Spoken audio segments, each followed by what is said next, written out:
Mais c'est comme, genre, ils mettent toujours le meilleur snippet du son, genre. Ouais, c'est Et là, ça. t'es comme, oh yo, le son il est vraiment bon, là, tu vas l'écouter, finalement.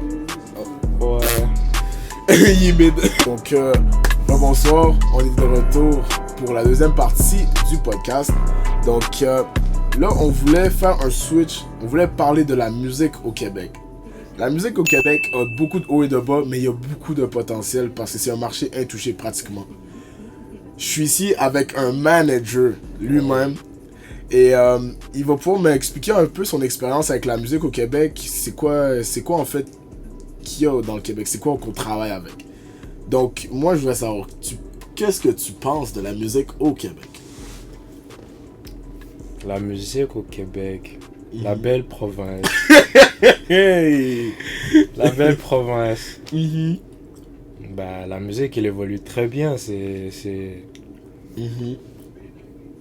Au départ, c'était comment très industrialisé. C'était vraiment juste les grands labels, les gens Ouais. qui ont des maisons de disques. Là, c'est rendu comme des petits artistes indépendants à gauche et à droite qui font leurs affaires. Ça a bien évolué. Mhm. Puis c'est vraiment ça que je pense en gros de la musique québécoise. C'est une musique qui évolue en français et en anglais. Mhm. Ouais, c'est Puis qui a son propre style de Québec, de la Mhm. province.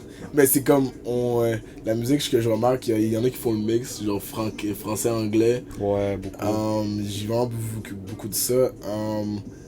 Puis aussi, c'est l'accent. L'accent, genre. Ouais, l'accent. C'est vraiment distinguable. Ouais, il y a l'accent de Québec, l'accent de Montréal, l'accent anglophone, francophone, espagnol, Mhm. haïtien. On a du jamaïcain aussi, Mhm. l'accent africain, Wow. congolais. Ah, congolais, Tu ouais. vois, c'est un mélange de tout, tu vois. C'est vraiment ça l'industrie de la musique au Mhm. Québec, tu vois. La musique au Québec. Ok, on est vraiment diversifié dans le Ouais, fond, là. très, très. Ok.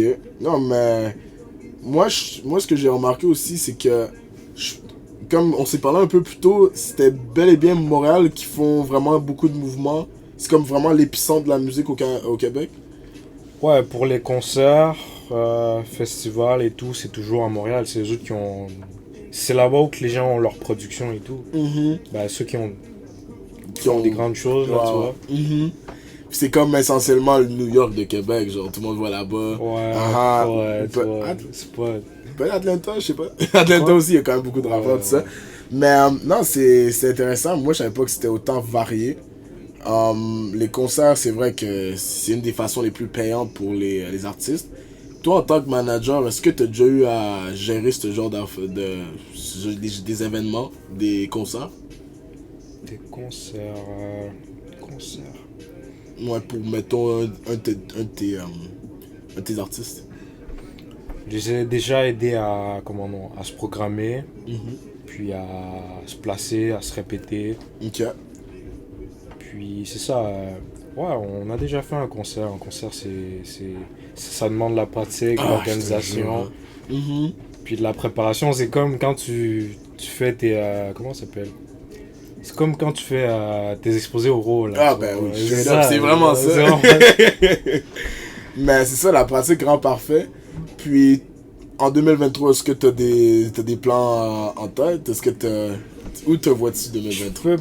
peux pas trop en parler Ah, là-dessus. ok, je comprends. Parce que ça se peut que je le fais ou je le fais pas, mais j'ai des idées, c'est ça que je peux dire. C'est déjà un bon début. Ouais, si j'ai des idées. Ok. Donc, c'est ça. Bon, on va parler un peu plus de ta carrière en tant que manager. Oui, Ça remonte à quand? ça remonte à 2021. 2021, ok. Alors j'ai signé mon premier artiste, Mhm. APR, on the track. Hey, ok, shout out Gabriel, shout out Gabriel. Puis c'est ça, je l'ai signé, il était au secondaire et tout. Mhm. On s'est contacté sur les réseaux sociaux. On a fait whoop, whoop, whoop, message et tout. Puis j'ai attendu sa musique. Puis ça roulait rapidement, tu vois. Mhm. J'étais sur son cas. Lui aussi, il était sur mon cas. Je l'ai aidé. Il m'a aidé. Puis on s'est unis. Puis on a fait qu'est-ce que ça a donné, tu vois. Wow. Non, ça c'est du bon. Puis, essentiellement, toi, t'as été un manager pour Up Next Squad. C'est bien ça, Up Next Squad? J'étais pas manager, disons j'étais la personne qui guidait, tu vois. Qui guidait, ok. Qui guidait. Mhm. Puis Parce ça... Ok, ouais, continue. Parce que la personne qui était à la tête de Upneswad qui avait créé, c'était un autre artiste. Ok. C'est ça. Puis ça a été quoi ton expérience? C'est comment tu t'es... Ben c'était comment en fait? Ouais, c'était comment? Non, c'était vraiment cool, tu vois. Parce que c'est les amis du deuxième artiste que j'avais signé, June et tout. Mhm. Donc lui, il avait réuni tous ses amis, puis Mhm. moi et... ouais, c'est ça. Moi et Abuel, puis un autre gars de Rimouski, tu vois, on se pointait comme on partait d'ici de Québec, puis on s'en allait à Montréal. Ouais.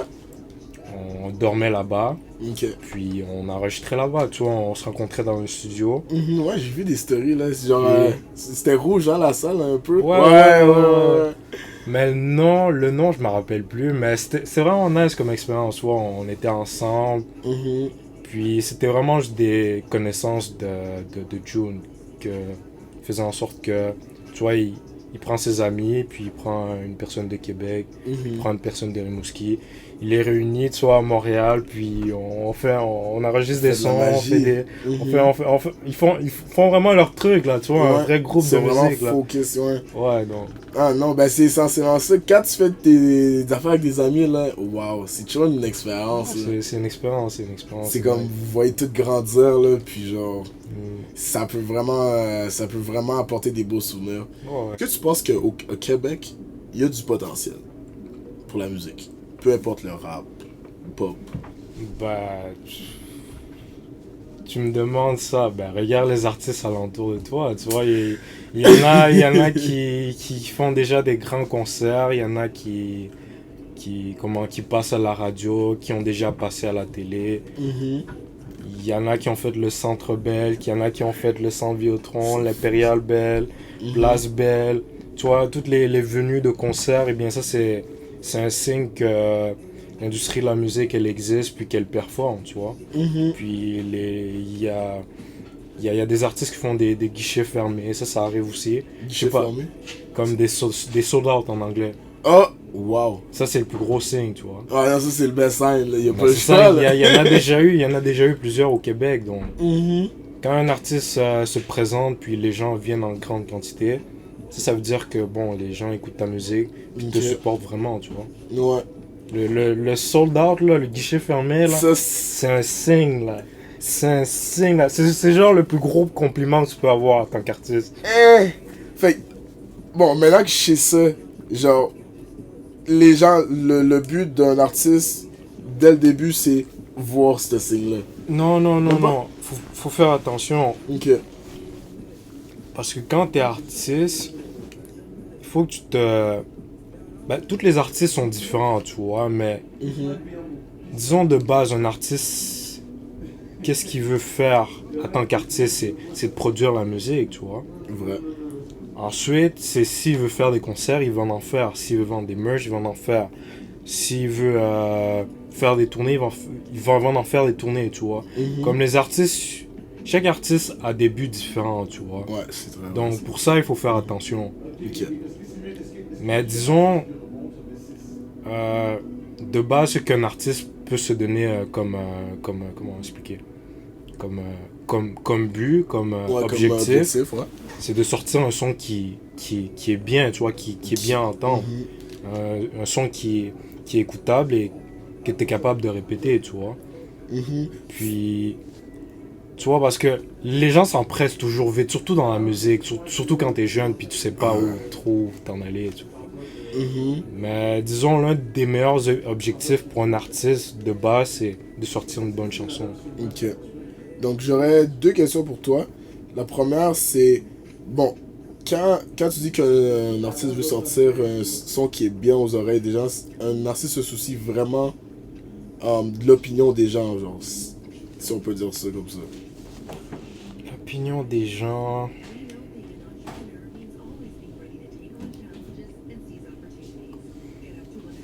Ça dépend, hein, ça dépend. C'est pas tous les artistes qui ont besoin de ça, tu vois. C'est pas tous les artistes. Il y a des artistes qui produisent d'une certaine manière qui veulent, et il y en a d'autres qui veulent d'une autre manière. Tu vois, chaque artiste est différent, donc. Ok. Mais l'opinion des gens. Ou mettons les Comme écoutes. je veux te dire, ceux qui prennent vraiment l'opinion des gens au sérieux, Ouais. c'est pas mal ceux qui sont comme dans des grands labels ou qui ont des subventions, des contrats de 20 000, 30 000. Parce que là, c'est l'argent, tu vois. Ouais, c'est l'argent plus... est en tu peux plus vraiment. Tu peux plus vraiment niaiser, tu vois. Tu peux plus comme être dans le studio, enregistrer tes propres trucs. Il faut que tu aies du monde super professionnel derrière toi. Qui t'écoute, puis qui disent, bon, est-ce que le son est bon ou mauvais. Parce que si tu fais comme un peu à ta manière, oui, ton son va sortir. Mais si les gens qui sont derrière ton projet aiment pas ce que tu fais, eh bien, tu vois, t'auras pas tellement de promotion ou quoi que ce soit. Tu vois, un peu. Fait que, essentiellement, moi j'écoute beaucoup la musique aujourd'hui, genre la musique qui est quand même populaire sur TikTok, que tout le monde écoute. Ouais. Et je vois que la qualité de la musique, genre mettons, tu vois, comme on écoute les classiques, tu dis, ah, t'écoutes ces musiques-là. Je trouve que la qualité de notre musique a considérablement baissé, genre. Est-ce que tu penses? Est-ce que tu trouves que la musique s'est rendue fast-food un peu? Ouais, très fast-food, très fast-food, très fast-food. Je vais pas te mentir, ok? Moi, pour développer mon oreille, là, c'était en 2020. Pendant 3 mois, j'écoutais juste des musiques des années 80, 60, 70. Ensuite, je retournais sur la musique qu'on écoute maintenant. Il y avait une grosse différence. Il y avait une grosse différence. Puis je vais te dire, c'est quoi la grande différence entre les anciennes musiques puis les musiques maintenant, ok? Ok. C'est que maintenant, c'est juste trop répétitif, trop prévisible à la fin. Trop prévisible, hein, trop prévisible. Il n'y a pas tellement de surprises, tu vois, dans une musique, tu vois, quand on écoute. Ouais. Ça fait que quand tu l'écoutes, tu vois, tu vas l'écouter, oui. Mais tu veux, mettons, plus l'écouter pour le son. Non, tu vas l'écouter vite, mais t'auras pas comme cet effet-là de wow, tu vois, un peu. T'auras pas cet effet-là de ok, il y a quelque chose qui s'est passé à telle séquence de la musique, tu vois. Puis c'est ça qui fait en sorte qu'un peu sur TikTok, sur YouTube et toutes les grandes plateformes de réseau et tout, la musique, elle est un peu terrible. Il y en a qui font de la bonne musique, mais disons la musique qui est super super courte, mais qui a pas tellement de sens ou de sonorité ou tu vois un peu. C'est comme ça là, ça passe comme ça là, tu vois. Tu l'écoutes puis ensuite tu l'oublies puis tu vas réécouter encore une autre. Mais c'est comme genre ils mettent toujours le meilleur snippet du son, genre. Ouais, c'est là, ça. t'es comme, oh yo, le son il est tombé beau, là tu vas l'écouter finalement. Ouais. Il est mid. Non. Ouais, puis ouais, TikTok aussi ça ruine la musique. La manière comment TikTok ruine la musique, c'est comme c'est vraiment le snippet, c'est ça le problème, je crois. Ouais. Snippet. On prend le snippet, tu vois, tu vas chanter le bout. Tu vas le répéter, tu vas le réutiliser. Yep. Tu vas pas utiliser toute la chanson au complet. Tu vas seulement utiliser 15 secondes. Tu vas le réutiliser. Tu vas jamais penser à utiliser les autres 15 secondes ou 30 secondes ou une minute. Juste 15 secondes. Je vais réutiliser. C'est du recyclage littéralement. Yo, tu vas écouter la musique, puis ce sera juste les seules paroles que tu vas savoir. C'est ça, puis le reste, bah. C'est comme les gens, mettons, tu vas au bord d'ag ou whatever. Les gens vont chanter, mettons, Niska va dire, à ce qui paraît, elle a travaillé son temps, puis après, ils vont dire. Ouais. Ils vont juste écouter, ils vont juste bomber leur tête. C'est comme. C'est ça aussi, on parlait de consumérisme, consumérisme, la surconsommation. Je pense que c'est de la surconsommation aussi dans la musique. Ouais, beaucoup trop, exagéré même. Puis je trouve que la musique qui est populaire, elle est même pas tant bonne. C'est juste vraiment, t'es placé où dans les labels. Si t'as le meilleur des labels, même si ta musique est à chier, je sens que tu vas être plus populaire que quelqu'un qui a la meilleure musique, mais qui est indépendant, mettons. Ok, mais le Mais meilleur exemple, dépendant, ouais, je sais. dépendant. Là, Le meilleur exemple de notre génération qu'on peut donner, Ouais. c'est Gucci Gang. Ça a été numéro 3, top numéro 3 aux États-Unis pendant un moment en 2010. Non, ça, wow. Et le pire, je me rappelle, moi aussi je l'avais joué, mais je savais pas pourquoi.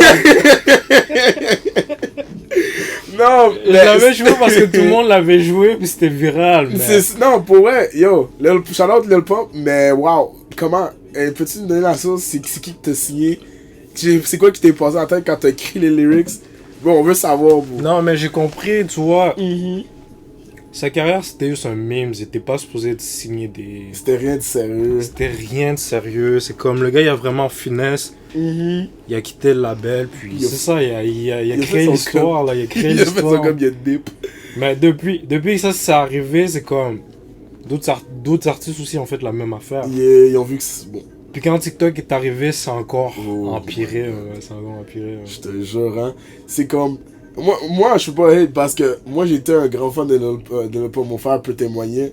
Genre, on écoutait vraiment ses débuts, genre Lil Pump.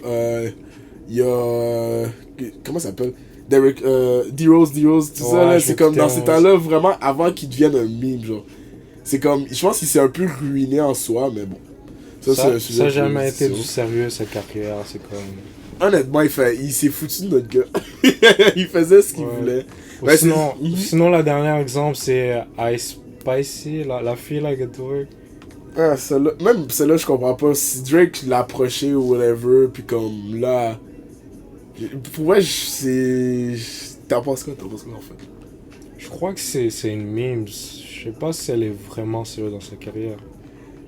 Same, honnêtement. Là, genre, honnêtement, je pense elle a juste vu que c'est ça qui bob. Moi, je crois qu'elle est juste belle, puis... Parce que niveau rap, c'est pas tellement du rap. Tout le monde le sait, là.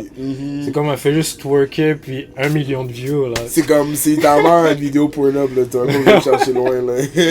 Non. Puis, non, ben, c'est vraiment des bons exemples. Écoute, Ouais. je sais pas trop qui d'autre je peux penser, là, mais. Non, mais écoute, tu vois, la musique... Tu vois, il y a plusieurs types de musiciens, mais disons... Ceux qu'on voit devenir très populaires de ce temps-ci, genre aux États-Unis. Ouais. Au Canada, ça arrive pas vraiment, mais aux États-Unis, ça arrive là quand ils ont l'argent puis une équipe derrière. C'est qu'ils vont prendre un artiste, ils vont créer un personnage avec lui, C'est vrai. puis tu vois, il peut dire n'importe quoi, faire n'importe quoi, puis mettre l'argent dessus, puis allez, ça roule. Mais tandis que ceux qui sont talentueux, tu vois, ils vont pas vraiment essayer de changer à l'image du label et tout. Donc ils vont garder leur image, leur style.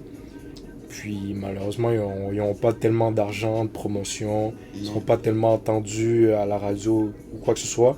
Parce que le label est tellement affamé à faire de l'argent avec eux. Mais les artistes qui veulent juste rester eux-mêmes font juste refuser, tu vois. Ouais. Parce qu'ils se disent que l'argent, ça n'a rien à voir avec leur art, tu vois, un peu.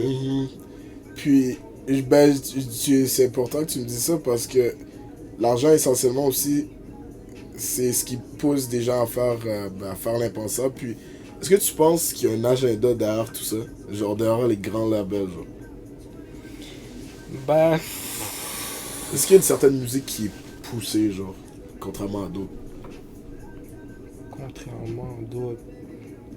Bah, ouais, moi, je suis vraiment beaucoup le hip-hop. Ça, c'est la musique qui fait le plus de bruit, là, dans le monde. Je sais pas, est-ce qu'il y a un agenda? Disons, il y a des mouvements, tu vois, il y a de l'influence. Ouais. Comme, meilleur exemple, City Girls. J'ai rien contre ça, je les respecte, c'est leur culture, mais tout le monde sait qu'à la base, le hip-hop, c'était pas vraiment trop ça, là, tu vois. Ça a un peu C'est pas trop les filles qui se montrent et tout. Il y avait une rappeuse qui s'appelait Lil Kim et tout, mais c'était pas tant expressif, féminin, quoi que ce soit. C'était vraiment juste, ok, elle veut rapper maintenant. Ouais, tu vois, on avait Nicki Minaj aussi, mais elle parlait pas de pussy, ça, tu vois, un peu. Mais là, vu qu'il y a Cardi B, City Girls, qui d'autre aussi. Non, mais plein de rappeuses féminins, tu vois, qui s'expriment beaucoup de leur corps et tout. Mais je comprends aussi leur point de vue. C'est comme ils veulent s'exprimer, donc tu vois, Bah, I mean, that's where the money at. Là. Mais il faut pas mentir aussi, ils se font exploiter derrière. C'est ça aussi le secret. Puis, ben, exploiter, tu parles d'exploiter. Est-ce que tu crois quand un rappeur signe dans un label, est-ce que tu penses qu'il vend son âme? Genre, quand ils disent ça, when a rapper sold his soul ou quelque chose genre, est-ce que c'est littéralement il a vendu son âme ou c'est qu'il est rendu à 100%, genre, le label, c'est en fait, il le own, comment dire en français? Le label, la maison de disques, en fait, il contrôle la personne à son entièreté, genre. Non, il n'y a jamais eu vraiment de vendage d'âme. Bon, ça, c'est le terme qu'on utilise. Mais est-ce que tu penses qu'ils prennent une certaine partie d'eux-mêmes pour le label en échange de l'argent? Non, c'est vraiment un contrat, tu vois, comme... Parce que, honnêtement, les gens qui signent sans voir c'est quoi leur contrat, c'est eux autres qui se mettent entre eux. Il y a plein d'histoires comme ça. Ouais. Les rappeurs qui se disent je vends mon âme. Les Illuminati c'est d'autres choses, tu vois, mais quand tu signes un contrat avec un label, ça c'est une autre chose, tu vois. Ok. Quand tu signes avec le label, t'as tes propres yeux là, tu sais qu'est-ce que tu signes. Tu peux même prendre un lawyer. Tu peux prendre 2, 3, 20, 30, 50 pour te relire 50 jours avant de signer, tu vois. Ils ont le droit, tu vois. Ils ont le droit de prendre leur temps pour signer et tout. Ok. Mais comme, quand un artiste dit qu'il vend son âme carrément, c'est qu'il est juste pas capable de se sortir de son contrat. Le contrat, comme, peut aller jusqu'à, je sais pas moi.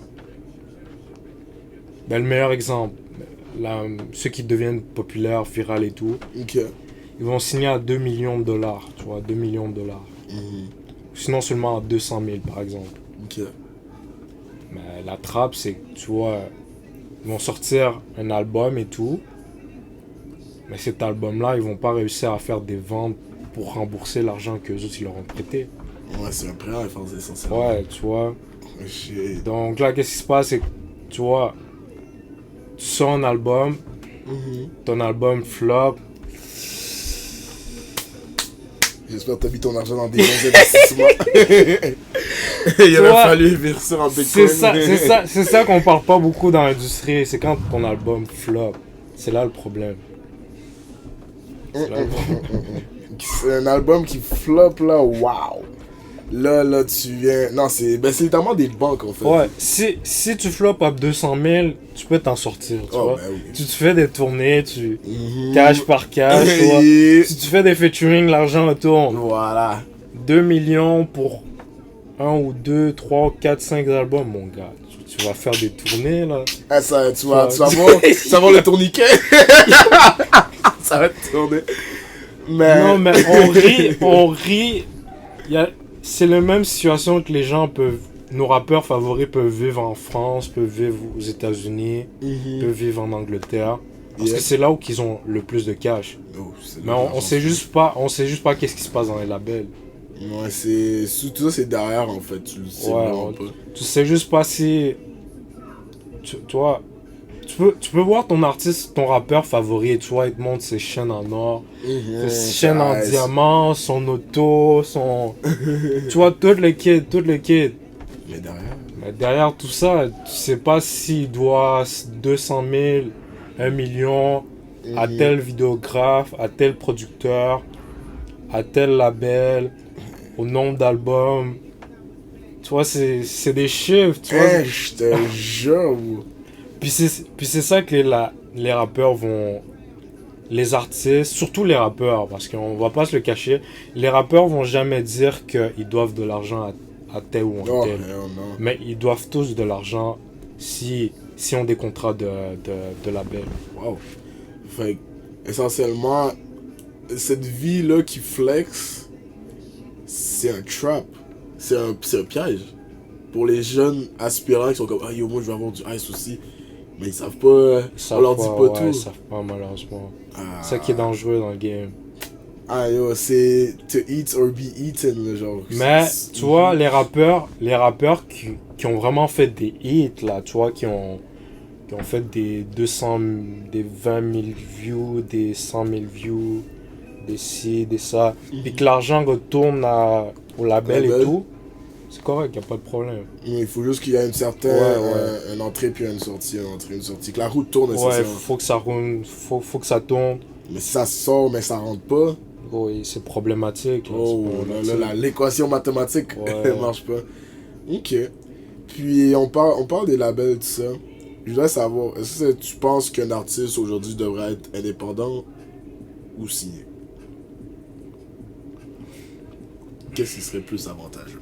Quand on dit signer, tu veux dire quoi? Parce qu'il y a plusieurs types de contrats, hein. C'est ça aussi le truc. Ok, bon. C'est ça, je suis littéralement à côté de ouais, c'est vrai, tu sais pas, c'est vrai, c'est moi qui ai manager. Oh, ouais, t'as raison, c'est moi qui ai... je vais répondre. Ben, on apprend, surtout si c'est les visionnels. Ouais, c'est juste dans ma tête de manager, laisse faire. Mais non, t'inquiète. Ça veut dire que t'es juste bon dans ton art. Ouais, c'est... Mais... Quand tu dis signer, moi, dans ma tête... Ouais, c'est ça aussi, j'essaie de t'expliquer. Quand on dit signer, quand on dit signer...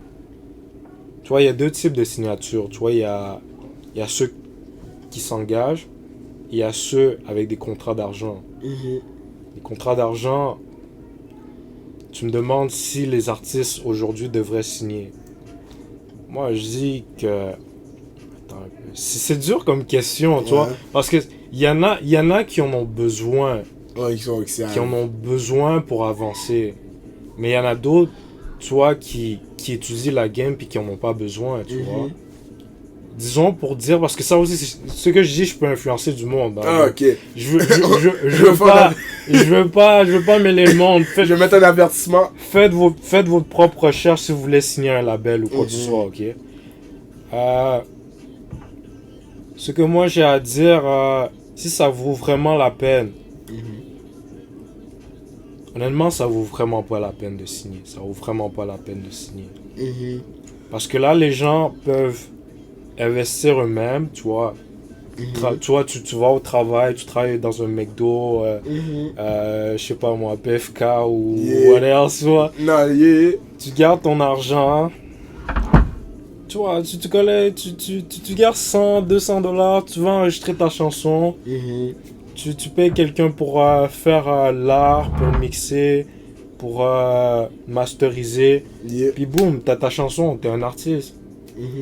Puis là, qu'est-ce qu'il te faut, c'est... Tu crées ton premier single, ton deuxième, troisième, 10e. Tu crées un album, tu vois, tu crées un album. Ensuite, avec ces 10 chansons-là, avec le bon cover, les bons titres et tous les crédits et tout. Tu cherches une agence, ou sinon tu contactes quelqu'un qui fait faire les shows et tout. Là, tu fais tes shows, tu vois, tu fais tes shows. Puis ça suffit vraiment que tu fais tes propres recherches, tu vois. Puis après ça, eh bien, au fur et à mesure que tu fais tes shows, eh bien, tu peux aller à tel endroit pour faire un show, tu peux aller à tel endroit pour faire tel show. Tu vois, tu visites, tu vois, ainsi de suite. C'est vraiment juste ça que les artistes font. Ceux qui sont signés aussi. C'est juste ça le secret entre le label puis les artistes indépendants, tu vois. Waouh. Ah, ben là, m'a dormi beaucoup moins con. Non, c'est vraiment des bons points que t'apportes. Écoute, pour les jeunes aspirants dans le rap aujourd'hui, ou même dans tout genre de musique, écoutez, comme Daniel dit, faites vos recherches. C'est un monde très très méchant. ou que ça peut être un monde très gentil, il faut vraiment juste que tu t'entoures des bonnes ressources puis des bonnes personnes. Mais dans la musique, ça a beaucoup de potentiel. Ouais, vous voyez les TikTok populaires, tout ça, mais dites-vous qu'éventuellement ça va suivre votre tour, c'est pas les bras. Et ouais, mais merci beaucoup pour cette rencontre. Je sais pas s'il y a dernière question que je peux te poser, ou soit tu peux faire une petite. Tu peux te présenter une dernière fois, ce que tu fais. Ouf, ouais. Mon nom c'est Daniel. Je suis connu par Daniel Hero. Ma compagnie c'est... pas ma compagnie, je veux dire ma petite entreprise c'est Hero 500. Hero 500. Je suis producteur et manager.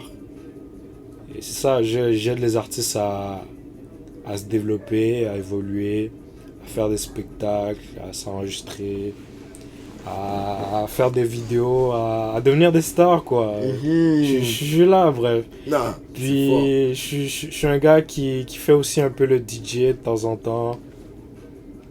Puis je suis un gars qui aime vraiment supporter les gens de la ville, tu vois, c'est pour ça que je suis là avec lui. C'est Nam. Tu vois, je suis vraiment un gars de la ville, je suis là, je suis un gars qui supporte, donc c'est pas mal ça. Mon nom c'est Daniel Hero. Mon entreprise c'est Hero 500, je suis DJ, manager, puis c'est ça. Écoutez, maintenant vous l'avez, donc merci beaucoup pour votre écoute.